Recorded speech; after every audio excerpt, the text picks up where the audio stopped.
Whenever I talk to people about the idea of fractalizing their work and changing their process so that individual people do all of the functions, they always say, oh no, it wouldn't work for us, we're different. So they say, okay, yes, well, it works for plumbers and it works for trainers and it would work for a guitar teacher. And yes, I can see that you've done it for a factory that makes instrument panels for aircraft. And yes, you did it for a farm and a law firm and a company making websites, but it wouldn't work for us. And I think that's a really interesting question.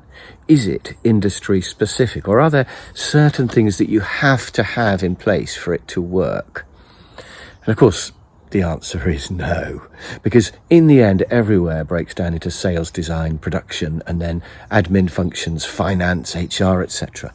So all those things can be fractalized.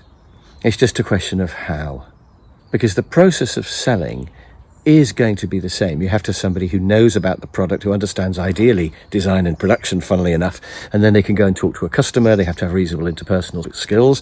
So that is exactly the same question wherever you work.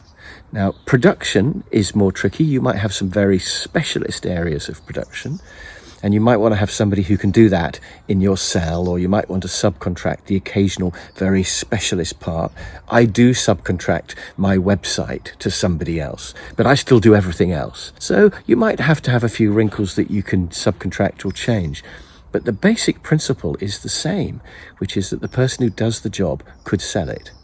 And in any company, the admin side of things, keeping records, ordering parts, keeping an eye on the finance, invoicing the customer, that is exactly the same, regardless of your product.